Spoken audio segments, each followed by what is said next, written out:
पहले तो सबका धन्यवाद, शॉर्ट नोटिस पे आप आए और चुनावी टाइम है। हमें खुशी है कि चुनावी माहौल में दिल्ली चंडीगढ़ में नहीं बल्कि फील्ड के अंदर जननायक जनता पार्टी और आजाद समाज पार्टी का जनसेवा पत्र हम घोषित कर रहे हैं।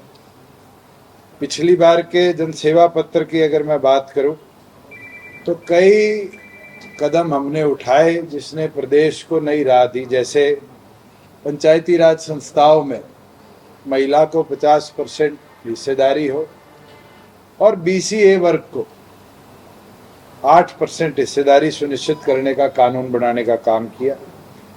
वहीं महिला को स्वरोजगार के अवसर मिले, उसके लिए 33% महिलाओं की हिस्सेदारी हमने सुनिश्चित करने का काम किया। जो वादा हमारा सबसे बड़ा था, रोजगार मेरा अधिकार, उसको कानूनी स्वरूप देकर प्रदेश में हमने लागू किया। 75% आरक्षण, चाहे वो ट्रस्ट हो, सोसाइटीज हो, प्राइवेट पार्टनरशिप फर्म्स हो, कोई कॉरपोरेशन हो, सबके अंदर लागू किया। और हमारा दृढ़ संकल्प भी है कि सुप्रीम कोर्ट के अंदर जो इसकी नवंबर में सुनवाई है, उसके अंदर पूरी पैरवी कर इसको इम्प्लीमेंट भी प्रदेश में हम करेंगे। पिछले 5 वर्षों में जहाँ हरियाणा में निवेश छोड़ के दूसरे प्रदेशों में जा रहा था, हम कामयाब रहे। 40,000 करोड़ का निवेश प्रदेश में ला पाए। और 40,000 करोड़ के अंदर सबसे बड़ी बात है कि दुनिया की सबसे बड़ी car manufacturing plant unit, mother unit Maruti का 10 लाख गाड़ी प्रतिवर्ष बनाने वाला 900 एकड़ में खरखोदा में हम ला पाए। वही जो एक समस्या थी कि छात्रों को परीक्षाएं देने दूसरे जिलों 200-200 किलोमीटर दूर जाना था, उसको गृह जिले के अंदर 50 किलोमीटर के रेडियस में हमने करवाने का काम किया। एससी कर्मचारियों को 20% प्रमोशन में हिस्सेदारी दिलवाने का काम किया। और एक चीज मैं खुशी के साथ कह सकता हूं, कल देश के प्रधानमंत्री हिसार उतरे और हिसार के अंदर उतरते उन्होंने भाषण में कहा कि इस हवाई अड्डे पर मेरा बड़ा जहाज उतरा। 3 साल मात्र के अंदर हमने रनवे भी कंप्लीट किया और जेवर से पहले जो केंद्र सरकार का एयरपोर्ट था, हिसार एयरपोर्ट का रनवे कंप्लीट करवाया और हिसार एयरपोर्ट की शुरुआत भी हम करवाएंगे। वही प्रदेश के अंदर आम नागरिक को अपना रेवेन्यू रिकॉर्ड लेने के लिए दर की ठोकरें खानी पड़ती थी। प्रदेश के तहसील, सब डिवीजन, डीसी और कमिश्नरेट तक का सारा रेवेन्यू रिकॉर्ड डिजिटल करवाया। प्रदेश के अंदर 17 नए राज्य मार्ग और 7 राष्ट्रीय राजमार्ग हमने पूरे करवाए। और इसके अंदर 2 घोषणाएं एडिशनल करवाई, जिसमें हिसार से रेवाड़ी केएमपी तक की कनेक्टिविटी और चौटाला डवाड़ी से लेकर पानीपत और आगे मेरठ की कनेक्टिविटी भी घोषित हुई। प्रदेश के अंदर लगभग 29,000 किलोमीटर का रोड नेटवर्क हमने अप्रूव किया, कारपेट किया, स्ट्रेंथन किया, वाइडन किया, जिसके अंदर 20,000 किलोमीटर कंप्लीट हो चुका और 9,000 किलोमीटर का कार्य अभी भी कार्यरत है।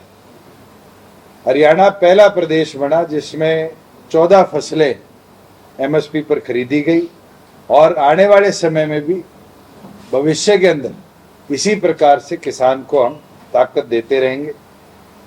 महेंद्रगढ़ के अंदर मल्टी मॉडल लॉजिस्टिक हब की निर्माण की शुरुआत हुई। गुड़गांव में हेली हब के लिए 30 एकड़ जमीन निर्धारित की गई।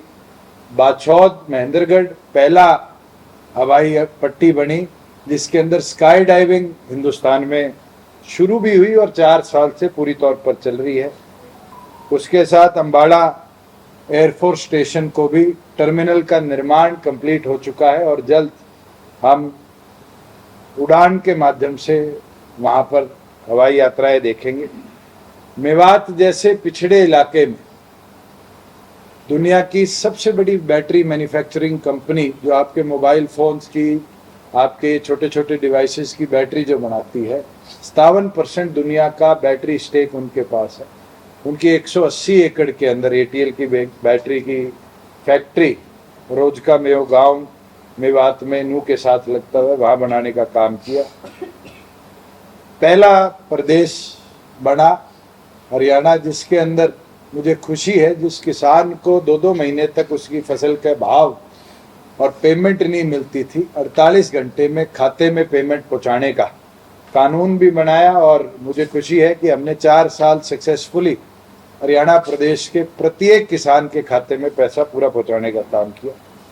वही एक सपना हम लेकर चले थे डिजिटल लाइब्रेरी का, और 1200 से ऊपर गांव में डिजिटल लाइब्रेरी हम बनाने में कामयाब रहे। और मुझे खुशी एक बात की है, चंद्रशेखर जी और मैं नरवाना में गए, एक SC चौपाल जो चौधरी देवीलाल जी ने किसी समय निर्माण किया था, वहाँ डिजिटल लाइब्रेरी बनी और उस डिजिटल लाइब्रेरी से 18 बच्चे अब तक सरकारी नौकरी में लग चुके हैं। उसके साथ हमने आर्थिक रूप से पिछड़ी नौकरियों में दाखिलों में 10% रिजर्वेशन लागू करवाया। हर जिले में मेडिकल कॉलेज बने, उसमें जींद और महेंद्रगढ़ के कोरियावास में निर्माण कंप्लीट के पास है और बचे हुए के अंदर घोषणा कराने में हम कामयाब रहे। और एक बड़ा कदम, क्योंकि हिंदी भाषी क्षेत्र हरियाणा है, कोई सोचता नहीं था कि हरियाणा के अंदर हिंदी की इतनी अहमियत है। लोअर कोर्ट्स में हिंदी का इस्तेमाल होता था, पर हाई कोर्ट हरियाणा पंजाब का जो है वो अंग्रेजी भाषा को प्राथमिकता देता है, और उस प्राथमिकता को देखते हुए बहुत नागरिकों को दिक्कत आती थी। हरियाणा पंजाब हाई कोर्ट के अंदर पहले ही वर्ष हिंदी भाषा का वर्णन पैरेलल रहे, उसका हम लाने में कामयाब रहे। अब जो हमारा सपना है दोनों संगठनों का कि हरियाणा उज्जवल बने, हरियाणा प्रगति के पथ पर चले, और हरियाणा को हम आगे कैसे लेकर चले, इस बार के जन सेवा पत्र के अंदर कई हम ऐसे कदम उठाएंगे जिसके अंदर हर वर्ग को कैसे आगे लेकर चले, उस पे दोनों संगठनों ने चर्चा गंभीरता के साथ करी। और उस चर्चा के साथ प्रदेश हित में कदम उठाने का सपने को हम लेकर आगे बढ़ रहे हैं। युवाओं की जहां हम बात करते हैं तो सबसे प्राथमिक चीज आज के दिन रोजगार का है, और उसके अंदर अलग अलग प्रकार से, चाहे वो प्राइवेट हो गवर्नमेंट हो, दोनों सेक्टरों को हम छूने का काम करेंगे। पहली चीज 75% कानून को पूरी तौर पर लागू प्रदेश में करवाएंगे। दूसरा, जो हमारे युवा साथी हैं जिनको बेरोजगारी भत्ता हमने 7,000 से बढ़ाकर 9,000 पिछले 4 सालों में कर दिखाया, उसका हमने सपना लिया है कि बेरोजगारी भत्ता प्रदेश के अंदर 11,000 रुपये प्रति माह हर बेरोजगार को देने का काम हमारा गठबंधन करेगा। जहाँ ग्रामीण क्षेत्र के बच्चों को नौकरियों की बात है, चौधरी देवीलाल जी ने एक मुहिम शुरू करी थी कि गांव के बच्चे को सुविधाओं में कमी रहती है, तो 5 अंक नौकरियों के अंदर अतिरिक्त दिए जाएंगे ग्रामीण बच्चों को, जिसके अंदर उनको भी रोजगार के अंदर बराबरी का एक अवसर मिले। जहां युवा साथी बारी बारी नौकरियों के एप्लीकेशन फॉर्म्स भरते हैं और उन एप्लीकेशन फॉर्म्स के अंदर 500 रुपये, 1,000 रुपये, 2,000 रुपये अलग अलग फीस लगाई जाती है।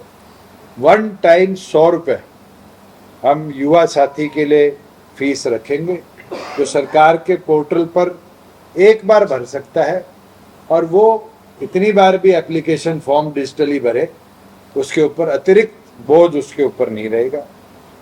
अग्निवीर योजना जो देश में लागू हुई है, प्रदेश सरकार उसको बदल तो नहीं सकती, मगर उन युवा साथियों के लिए जो 4 साल देश सेवा में लगा कर आते हैं, 2 कदम हम उसके अंदर उठाएंगे। एक तो जिस तरीके से 10% पुलिस के अंदर आज रिजर्वेशन अनाउंस करी है, प्रत्येक विभाग में उन अग्निवीरों के लिए रिजर्वेशन लागू करी जाएगी कि वो डिसिप्लिन फोर्स से आए हैं, जो उनकी क्वालिफिकेशन है उसके अनुसार उनको रोजगार हम सुरक्षित कर पाए।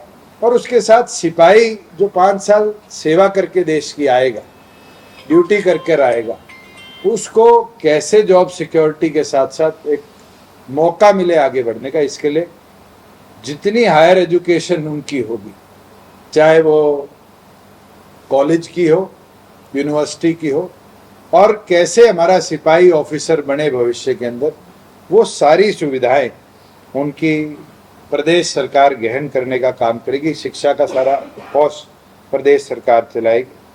वही जो भर्ती प्रक्रिया है, इसके अंदर बारी बारी देखा जाता है कि अनशेड्यूल्ड एग्जामिनेशन प्रदेश में हमें देखने को मिलते हैं।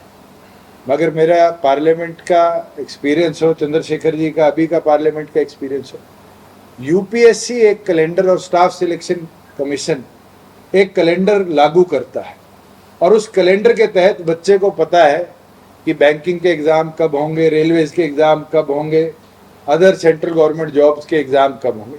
हरियाणा प्रदेश में भी हरियाणा पब्लिक सर्विस कमीशन हो, स्टाफ सिलेक्शन कमीशन हो, दोनों का शेड्यूल्ड कैलेंडर हम लागू प्रदेश के अंदर करेंगे कि शेड्यूल के तहत प्रदेश के बच्चों को प्रदेश की नौकरियों का कब एग्जामिनेशन होगा उसका शेड्यूल जारी करें, और 3 महीने के अंदर ये प्रक्रिया पूरी कर ली जाएगी सरकार बनते ही। जहाँ विदेशों में बच्चे शिक्षा लेने, नौकरी करने जाते हैं, आज बहुत बड़ी दिक्कत है कि उनके लिए कहीं भी कोऑर्डिनेशन नहीं हो पाती, और उस कोऑर्डिनेशन को बेहतर करा जाए, इसके लिए हमारा संकल्प है कि जिला लेवल पर एक केंद्र फॉरेन कॉरपोरेशन विभाग का हम बनाएंगे, जिसके अंदर किसी तरह की भी इमरजेंसी रिस्पांस हो या टेक्निकल मदद हो, दोनों चीज़ें जिला लेवल पर, और सीनियर एचसीएस या आईएएस अधिकारी लेवल के एक अधिकारी को चिन्हित कर कर हम मदद करने का कार्य करेंगे। वहीं जो नए निवेश के अंदर युवा साथी काम शुरू करना चाहते हैं, स्टार्टअप से बहुत बड़ा कॉन्सेप्ट दुनिया भर में बन चुका और हिंदुस्तान उसमें प्राथमिक है। उन स्टार्टअप्स के लिए हमने स्टार्टअप पॉलिसी तो निर्धारित कर दी, मगर एक सीड फंड 20 लाख रुपया प्रति स्टार्टअप का हम युवाओं को देने का काम करेंगे, जिससे उनको आर्थिक सहायता के तौर पर नए रोजगार और नई इनोवेशन के लिए उनको सहयोग मिलने का काम होगा। उसके साथ हमारा ये संकल्प भी है कि महिलाओं को जैसे 50% हमने हिस्सेदारी देने का काम किया है, उसी प्रकार से सरकारी नौकरियों में भी 1 लाख नौकरियां महिलाओं को प्राथमिकता के तौर पर दी जाएगी। और जिस तरीके से श्रीमती नैना चौटाला जी ने भी कल ये बात रखी है, हमारा भी संकल्प है टीचिंग सेक्टर के अंदर, आज हम बारी बारी वुमेन सिक्योरिटी की बात करते हैं, टीचिंग सेक्टर के अंदर चाहे वो टीचर की पोस्ट हो, लेक्चरर की पोस्ट हो या प्रोफेसर की पोस्ट हो, जितनी पोस्ट सरकारी स्कूल्स, कॉलेजेस, यूनिवर्सिटीज या आईटीआईज के अंदर है, उनके अंदर 50% टीचिंग पोस्ट हमारी हम बहनों के लिए आरक्षित करने का काम करेंगे कि वुमेन सिक्योरिटी प्राथमिक तौर पर रहे और महिलाओं को रोजगार के अवसर पूरी तौर पर मिले। अब मैं, क्योंकि कई और विषय है, ये आपको पीडीएफ के साथ हम शेयर भी कर देंगे, मैं किसानों के विषय पर जाना चाहता हूँ। खेतीबाड़ी हरियाणा की प्राथमिकता है और 5 साल में कई कदम हमने उठाए, जैसे ऑल्टरनेटिव क्रॉप पर 7,000 रुपये प्रति एकड़, पैडी से दूसरी फसल पे जब किसान जाता है हम देने का काम करते हैं। तो इसके अंदर हरियाणा प्रदेश में पैदा होने वाली सभी फसलों पर हम एमएसपी लागू करेंगे। जिस तरीके से 7,000 रुपया पहले क्रॉप कॉम्पनसेशन थी, जब फसल खराब हो जाती थी, जो सरकार वहन करती थी, और जो फसल बीमा योजना में ना आने वाले किसान थे, उसको हमने बढ़ाकर 15,000 और 12,500 रुपया खरीफ और राबी की फसलों पर करने का कार्य किया। अब हमारा संकल्प है कि फसल खराबे पर हम हरियाणा प्रदेश के किसानों को 25,000 रुपया प्रति एक एकड़, नॉन इंश्योरी, जो इंश्योर्ड फार्मर नहीं है प्रधानमंत्री फसल बीमा योजना के, 25,000 रुपया प्रति एकड़ मुआवजा दिया जाएगा।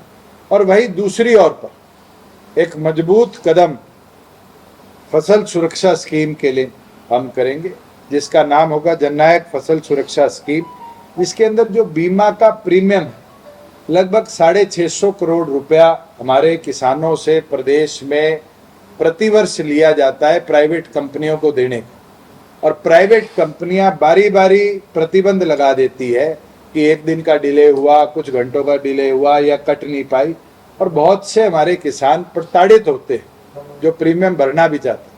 उसके लिए जननायक फसल सुरक्षा स्कीम हम प्रदेश में लागू करेंगे, जिसके अंदर प्रीमियम की जो फार्मर की राशि है उसको स्टेट गवर्नमेंट वहन करने का कार्य करेगी। उसके साथ हमने देखा है कई बार बिजली लगने से, करंट लगने से, कई बार सांप के काटने से, अलग अलग कारणों से हमारे किसानों की खेतीबाड़ी करते वक्त निधन हो जाता है। उसके लिए प्रदेश के अंदर जो उनके परिवार को इस आर्थिक दिक्कत के अंदर मदद मिले, 10 लाख रुपया आर्थिक सहायता की हम स्कीम लागू करेंगे।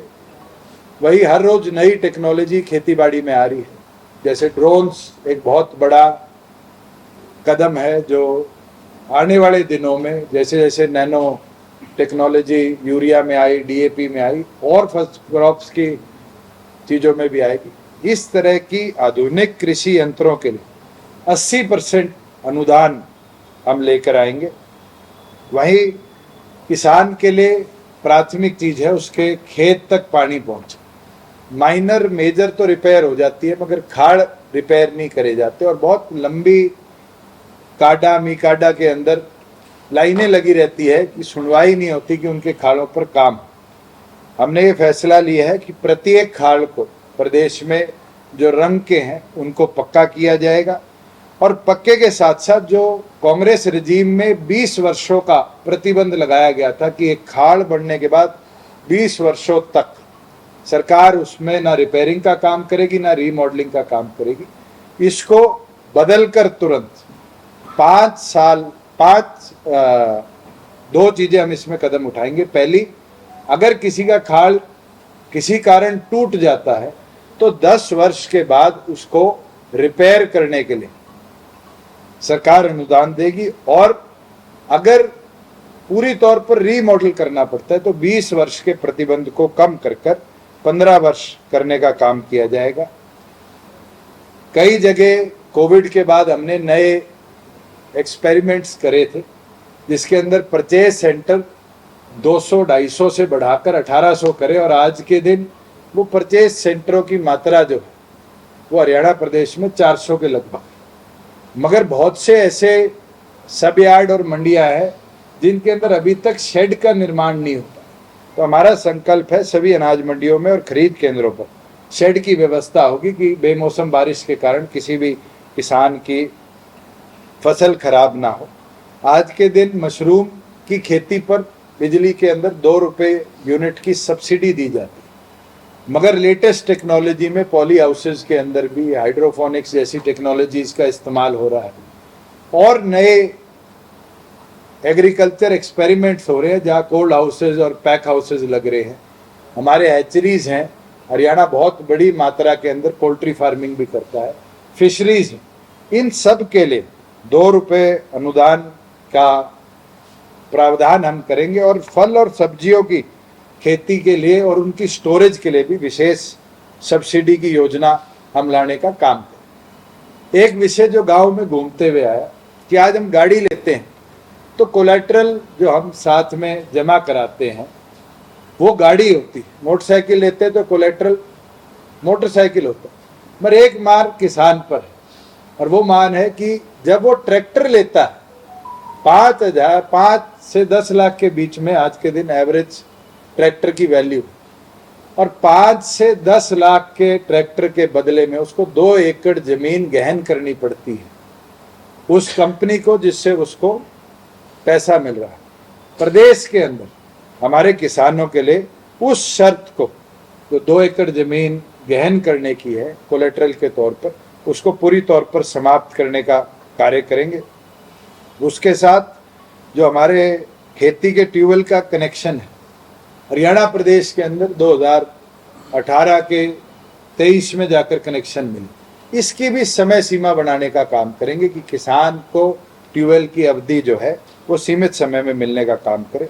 उसी तरीके से किसान के खेत के ट्रांसफार्मर खराब हो जाते हैं और बहुत बार देखा गया है कि किसान पीड़ित होकर दर दर की ठोकरें खाता है मगर सुनवाई नहीं हो। इसका ऑनलाइन मैकेनिज्म हम बनाने का काम करेंगे और उस ऑनलाइन मैकेनिज्म के माध्यम से किसान को सीमित समय के अंदर या तो उस ट्रांसफार्मर को रिपेयर किया जाए, नहीं होता तो उसकी रिप्लेसमेंट इमिडिएटली का प्रोविजन हम बनाने का काम करेंगे। वहीं जो आवारा पशुओं की समस्या है, कई कदम हमने उठाए। जैसे पिछले साल एक्साइज के अंदर 400 करोड़ रुपया सेस के माध्यम से हमने एकत्रित किया कि पशुधन को सहारा मिल जाए। इसी प्रकार से हर जिले के अंदर बाड़े बनाए जाएंगे जिससे ये जो सड़क पर आज एक्सीडेंट का भी कारण बनते हैं और कई कैजुअल्टी पशुधन की भी निरंतर होती है, वो कम हो और प्रदेश के अंदर इस तरीके से आवारा पशुओं का जो नुकसान फसलों को किसानों की पहुंचता है वो समाप्त होने का काम करें। और जितने प्रदेश के दुधारू पशु हैं उसको हम इंश्योर कराने का काम गवर्नमेंट की ओर से करेंगे, जिससे किसान को एक लाभ मिले कि उसके पशुओं को हम कहीं ना कहीं इंश्योर करके उसको एक सिक्योरिटी पैरेलली दिलवाने का काम। अब मैं मातृशक्ति पे दोबारा आना चाहूंगा। एक सपना दोनों दलों का है कि हमारी माताएं जो गर्भपात में होती हैं उनको आर्थिक मदद हम कैसे दें। इसके लिए श्रीमती नैना चौटाला जी के वादे अनुसार प्रदेश में प्यारी बेबे योजना लागू करेंगे, जिसमें गर्भवती महिलाओं को प्रति माह 5,000 रुपया की सहायता गर्भपात के दौरान हो, जिससे बच्चे के पालन पोषण के लिए उसके ऊपर कोई आर्थिक मंदी और दबाव ना आए।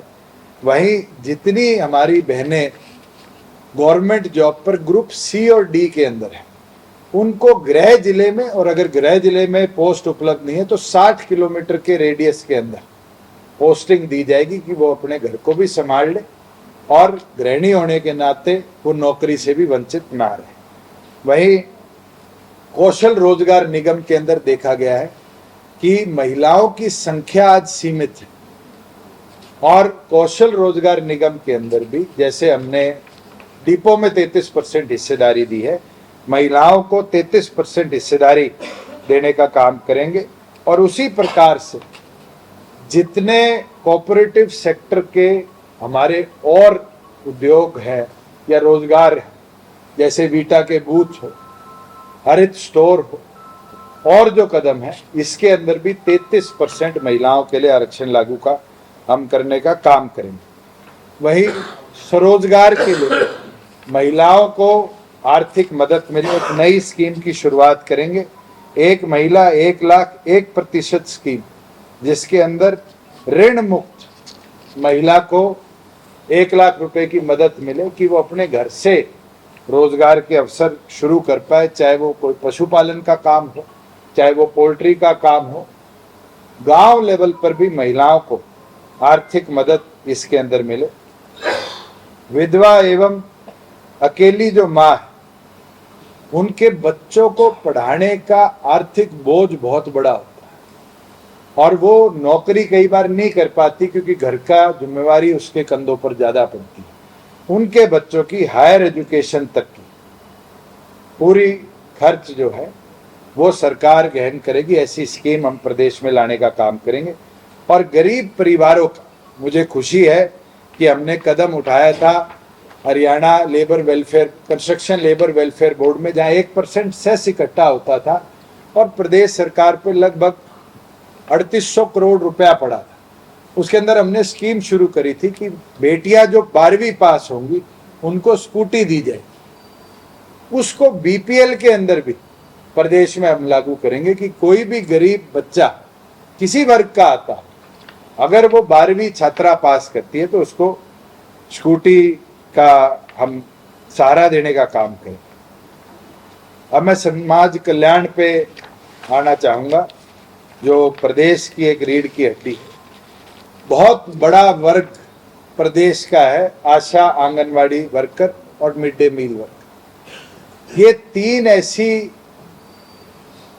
स्कीम केंद्र सरकार की चल रही है जिसमें महिलाएं बढ़ चढ़कर काम करती हैं। आज बारी बारी हम धरने देखते हैं कि हमारी जो आर्थिक स्थिति है वो कमजोर है और हमसे काम बहुत ज्यादा लिया जाता है। इसके लिए हमने ये फैसला लिया है गठबंधन के तौर पर कि आशा, आंगनबाड़ी और मिड डे मील वर्कर, इनको जो हमारा आज बेसिक पे 21,000 का है उसके बराबर प्रति माह मिले, इसको इंश्योर करने का उनका मानदेय 21,000 रुपये प्रति माह हो, इसका हम वादा करते हैं। सबसे महत्वपूर्ण चीज बुढ़ापा पेंशन हरियाणा प्रदेश के लिए हमारा वादा पिछली बार भी रहा था और हरियाणा प्रदेश देश में अव्वल रहा है, जिसके अंदर हमने बुढ़ापा पेंशन को 3,000 रुपया 4 सालों में 250 रुपये कर पहुंचाया। आज किसी भी राज्य में 1500 से ऊपर बुढ़ापा पेंशन नहीं है। दिल्ली दूसरे नंबर पर है और मध्य प्रदेश आज 1,000 रुपये देता है, घोषणा 1500 की है। हमारा राजस्थान जो हमसे लगा हुआ है 700 रुपये देता है, उनकी घोषणा शायद 1,000 या 1200 की। उसको गवर्नमेंट बनते ही 24 घंटे के अंदर 5100 रुपये हम पहुंचाने का काम करेंगे। ग्राम पंचायत के अंदर आज सरपंचों को, जिला परिषद ब्लॉक समिति के मेंबरों को आज मेंबर बनने के बाद एक तरह का ऑनरेरियम कह दीजिए दी जाती है, पेंशन कह दीजिए दी जाती है, मगर ग्राम पंचायत का जो मेंबर होता है उसको किसी तरह के मेंबर बनने के बाद पेंशन नहीं दी जाती। इसके लिए 1100 रुपया प्रति महीना हर मेंबर को, जो हरियाणा प्रदेश में पूर्व मेंबर है, उसकी शुरुआत करी जाएगी। सिख धर्म के हमारे जितने गुरु, उनके हर वर्ष गुरुपुर्व जितने होंगे उनके लिए विशेष आयोजन हम प्रदेश में लागू कराएंगे। श्रद्धालुओं के लिए ननकाना साहब जी जो पाकिस्तान में है, 2 बार यात्रा होती है, उसके लिए विशेष प्रदेश के अंदर हम शुरुआत करेंगे स्कीम के तहत कि हमारे प्रदेश के श्रद्धालु भी भारी मात्रा में वहाँ जाकर अपने गुरुओं को नमन कर पाए। प्रदेश के अंदर हर जिले में अंबेडकर भवन और अंबेडकर छात्रावास का निर्माण किया जाएगा, जिसके तहत जो गांव से गरीब बच्चा शहर में पढ़ाई करने, कॉलेज की या ट्रेनिंग करने जाता है, उस पर आर्थिक बहुत पीजी का और का रहता है, उस बोझ का उसके माता पिता पर बर्डन ना पड़े, इसलिए प्रत्येक जिले के अंदर निर्माण अंबेडकर भवन और अंबेडकर छात्रावास के होंगे। और सिंगल विंडो प्रणाली के तहत जितनी सरकारी योजना है उन भवनों से भी हम आगे लेकर चलेंगे। कौशल रोजगार निगम के अंदर आज SC/BC साथियों के लिए आज रिजर्वेशन नहीं, उसको हम पूरी तौर पर लागू करेंगे और हर सब डिवीजन लेवल पर अंबेडकर छात्रावास का निर्माण किया जाएगा। जितने हमारे BPL परिवार हैं, आज उनके पास कई जगह बच्चे 2 हो जाते हैं, मकान एक रहता है, व्यवस्था नहीं बढ़ पाती, तो एक विशेष स्कीम डॉक्टर भीमराव अंबेडकर के नाम पर हम शुरू करेंगे, जिसके तहत शहर में और गांव में 100 गज के प्लॉट और 100 गज के प्लॉट के साथ निर्माण के लिए आर्थिक मदद हमारे SC वर्ग के लोगों को मिले, उसके लिए स्कीम प्रदेश में लागू करेंगे। SC/BC साथियों को मिले। इसके साथ कुम्हार समाज को एक जो ये माटी के काम करते हैं, माटी कला बोर्ड बनाया गया, मगर माटी कला बोर्ड के तहत आज उनको मिट्टी नहीं मिलती। तो हमारे गांव में पंजवा की जमीनें हैं, वो पंजवा की जमीनें जैसे वक्फ बोर्ड के अंदर जमीन बोर्ड के अधीन है, जितनी पंजवा की जमीनें हैं उनको माटी कला बोर्ड के तहत सौंपी जाएगी, जिससे जो हमारा कल्चर है उसको हम अपलिफ्ट कर पाए। उसके साथ जिन जिन गांव में आज SC चौपाले नहीं है, वहां पर डॉक्टर भीमराव अंबेडकर भवन का निर्माण किया जाएगा। कर्मचारियों के लिए OPS स्कीम को दोबारा प्रदेश के अंदर हम लागू करने का काम करें। सभी कर्मचारी चाहे क्यों ना हो, उनको कैशलेस मेडिकल सुविधा प्रदेश के अंदर मिले, इसके लिए विशेष योजना की शुरुआत करी जाएगी। और जो एक्सग्रेशिया पे आज प्रतिबंध 52 साल का है, जब तक चाहे 58 हो चाहे 60, जब तक कर्मचारी नौकरी में है और अगर उसका निधन हो जाता है तो एक्सग्रेशिया स्कीम उसके लिए लागू करी जाएगी। ड्यूटी के समय वीरगति प्राप्त करने वाले अर्धसैनिक बलों को, जो हमारा सैनिक अर्धसैनिक बोर्ड है, उसके तहत सेना के जवानों के बराबर शहीद का दर्जा देने का काम किया जाएगा।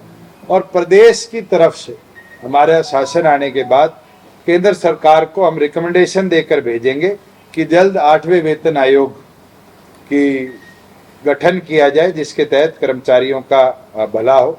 और एक जो छोटे दुकानदार है, छोटे दुकानदार को आज के दिन आर्थिक तौर पर एक सीमित मदद मिलती है। और कई बार इंसिडेंट देखे गए हैं कि शॉर्ट सर्किट के कारण हो या कोई और कारण हो, उनकी छोटी दुकान में और जगह दुर्घटना के तहत नुकसान हो जाता है। उसके लिए विशेष इंश्योरेंस स्कीम प्रदेश में हम लागू करेंगे, जिसके तहत हमारे दुकानदार साथियों को भी आर्थिक तौर पर नुकसान के लिए भरपाई जो है वो इंश्योरेंस स्कीम के तहत हम करा पाए। कई ऐसे विषय भी हैं जो मैं टच नहीं कर पाया हूँ, जैसे डिजिटल लाइब्रेरी का निर्माण है। डिजिटल लाइब्रेरी का निर्माण प्रदेश के अंदर आज 1200 साढ़े 1200 गाँव में हम करा पाए हैं या अभी निर्माणाधीन है। उसको बढ़ाकर सभी 6800 गाँव के, पंचायत नहीं 6300 पंचायतें हैं, 6800 गाँव, 6800 के 6800 गाँव के अंदर हम प्रदेश में डिजिटल लाइब्रेरी का निर्माण करेंगे। जो हमारे सिटिंग सरपंच, पंच, जिला परिषद, ब्लॉक समिति के मेंबर हैं, इनके लिए सरपंचों के लिए 8,000 रुपए प्रतिमाह, पंच के लिए 3,000 रुपए प्रतिमाह, पंचायत समिति के सदस्य जिनको ब्लॉक समिति के सदस्य कहते हैं 5,000 रुपए प्रतिमाह, और जिला परिषद के मेंबरों को 10,000 रुपया प्रतिमाह दिया जाएगा ऑनरेरियम के तौर पर, जिसके तहत उनके जो दिन भर के कार्य रहते हैं, खर्चे रहते हैं, उनमें उनकी आर्थिक मदद हो।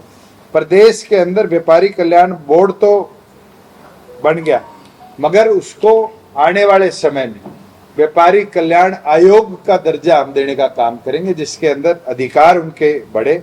उसके तहत कई ऐसे कदम है, जैसे आज के दिन दोनों किडनी फेल हो जाती है और परिवार पे रेगुलर डायलिसिस का एक बहुत बड़ा आर्थिक बोझ बनता है। उन पेशेंट्स को भी जो हमारी वृद्धावस्था पेंशन है उसके बराबर पेंशन देने का काम करेंगे। राइट टू हेल्थ का दर्जा प्रत्येक नागरिक को हम दिलवाने का काम करेंगे। गंभीर बीमारियों से जो पीड़ित लोग हैं, जैसे पीछे हम कामयाब रहे कैंसर के स्टेज 4 के पेशेंट को पेंशन देने में, जो दवाइयाँ हैं उनको पहुँचाने के लिए, मगर गंभीर बीमारियों से पीड़ित लोगों को भी आर्थिक सहायता देने का काम करेंगे। और एक प्रदेश के सभी छोटे दुकानदार, रेडी फड़ी वाले और साप्ताहिक बाजार लगाने वाले लोगों को भी मुफ्त दुर्घटना बीमा योजना के तहत कवर करने का कार्य हमारी सरकार करेगी। और जितने कौशल रोजगार के तहत कर्मचारी आज लगे हुए हैं, उनके लिए विशेष कानून लाया जाएगा, जिसके तहत उनको जॉब सिक्योरिटी हम देने में कामयाब रहें। शहरों में जितने हमारे खाली प्लॉट हैं, उन प्लॉटों के ऊपर आज के दिन प्रॉपर्टी टैक्स लगता है, और खाली पड़े प्लॉट का भी एक आम नागरिक को, जहां वो निवास या कोई उद्योग नहीं करता, बर्डन वहन करने का काम करता है, उसके लिए उसको प्रॉपर्टी टैक्स पूरी तौर पर छूट देने का काम हम लोग आने वाले समय में करेंगे। अब मैं जिला दर जिला अगर मुख्य जो हमने प्लान बनाया है, पंचकुला में AI आर्टिफिशियल रिसर्च इंटेलिजेंस जो है वो बहुत बड़ा आज के दिन विषय है, उसका एक स्पेशल सेंटर पंचकुला में बनाएगा।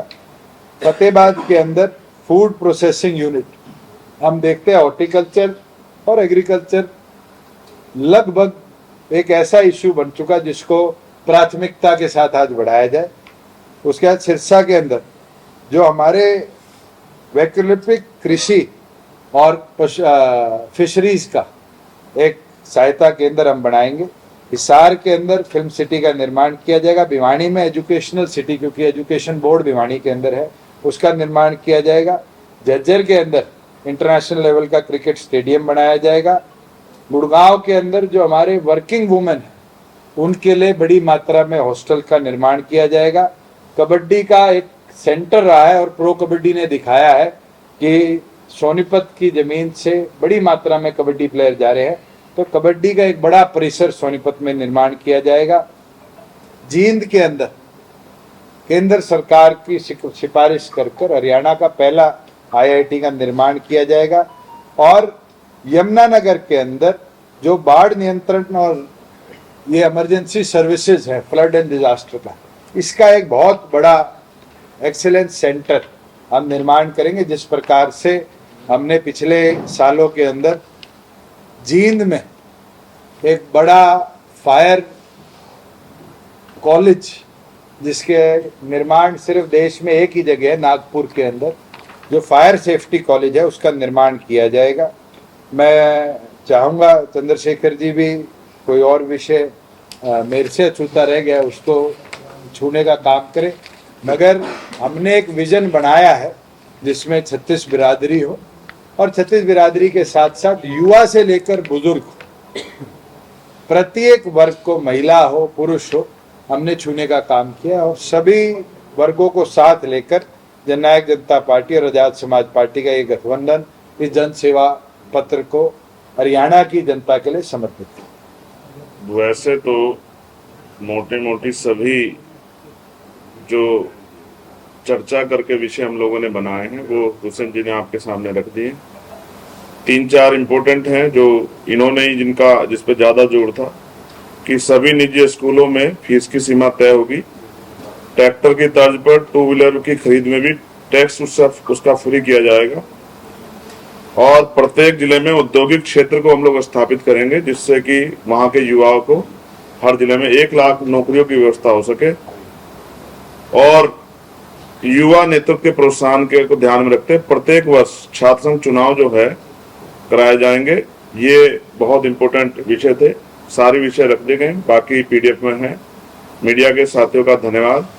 जननायक जनता party, Azad Samaj party, Bhim army के लोग ग्रामीण स्तरों पर निकलकर उनके संगठन के लोग मेहनत कर रहे हैं और मेरा विश्वास है कि इस बार पुनः आजाद समाज पार्टी JJP गठबंधन बहुत महत्वपूर्ण भूमिका हरियाणा की राजनीति में अदा करेगा। अभी जो कुछ चल रहा है वो तैयारियां थी, आज से और तैयारियां मजबूत होंगी और आने वाले 2-3 दिनों में आपको इन तैयारियों का असर वोट के रूप में तब्दील होते भी दिखाई देगा। आप सबका बहुत बहुत धन्यवाद। आप सबके लिए बहुत बहुत मंगल कामनाएं। मीडिया के साथियों के लिए भी मीडिया सुरक्षा जो है वो इम्पोर्टेंट है और मीडिया के साथियों के लिए भी हम लोग प्रयास करेंगे कि जब वो इस कार्य से फ्री हो जाते हैं तो उनके लिए भी पेंशन की व्यवस्था हम लोग करेंगे, जिससे मीडिया के साथी भी अपने आप को अकेला महसूस ना करें। वो भी हमारी तरह संघर्ष करके हमारे विषयों को जनता के सामने रखते हैं, उनका काम भी सराहनीय है। और मैक्सिमम हमारा प्रयास युवाओं पर रहेगा कि युवा अपने आप को अकेला महसूस ना करे और उसका मनोबल ना गिरे। वो अपने जो लोग पढ़े लिखे हैं उनके रोजगार की जल्दी जल्दी व्यवस्था हो, इसमें हमारा फोकस रहे। धन्यवाद। एक चीज और मैं ऐड कर दूं जो हम रहेगी, हमने कंस्ट्रक्शन लेबर वेलफेयर बोर्ड से एक स्कीम शुरू करी थी जिसमें रजिस्टर्ड लेबरर्स के बच्चों को UPSC स्टाफ सिलेक्शन की तैयारी के लिए आर्थिक मदद दी जाती है। शायद आप लोगों में से भी किसी को नहीं पता कि एक गरीब registered construction labour welfare board के वर्कर के बच्चे को 1 लाख रुपए की आर्थिक सहायता दी जाती है। उस स्कीम को हम सभी BPL परिवारों के लिए भी लागू करेंगे कि गरीब का बच्चा भी शहरों में जाकर माँ बाप पे आर्थिक बर्डन ना डालता हुआ अपनी हायर एग्जामिनेशन की तैयारी करे। और मुझे खुशी है चंद्रशेखर जी ने मीडिया के साथियों की बात करी, ये सभी मीडिया के साथी भी जानते हैं, अगर 10,000 रुपए की पेंशन को 11,000 रुपया करने का वादा बीजेपी लेकर आई तो मैंने अड़के उसको 10,000 से सीधा 15,000 रुपया करवाया। और देश में इकलौता प्रदेश हरियाणा है जिसमें इतनी बड़ी वैल्यू के साथ हमारे जो रजिस्टर्ड इम्पैनल्ड पत्रकार हैं उनको आर्थिक मदद दी जाती है। मगर इसके साथ साथ क्योंकि आप लोगों की मूवमेंट बहुत एक्सटेंसिव रहती है, आप पूरा दिन फील्ड के अंदर कवर करते, जितने हमारे रजिस्टर्ड साथी हैं पत्रकार, उनके लिए इंश्योरेंस स्कीम हमने लिखी हुई है, मगर मैं बोलनी भूल गया। इंश्योरेंस स्कीम हम लेकर आएंगे कि अगर आपकी दौरान आप कवरेज कर रहे हैं या अपने पत्रकारिता के कार्य पर निकलेंगे, कोई दुर्घटना हो जाती है, तो आपके परिवार को आर्थिक सहायता के लिए प्रदेश की तरफ से एक योजना हम लागू करेंगे। एक निवेदन मैं सभी साथियों से कर लूँ, क्योंकि हमने फरीदाबाद 11:30 पहुंचना था, 11:15 हो चुके, तो पीडीएफ वर्जन आप सबको हम सर्कुलेट कर देंगे और पीडीएफ के माध्यम से विवरण भी एक एक स्कीम का आपको आज ही उपलब्ध हो जाएगा। आप सभी आए, आपने हमारा साथ भी दिया, आप लोग लोकतंत्र के अंदर एक महत्वपूर्ण हिस्सा हो, जो हमारी बात को प्रदेश के प्रत्येक नागरिक तक पहुंचाने का आज काम कर रहे हो। मैं आप सबका धन्यवाद करता हूं।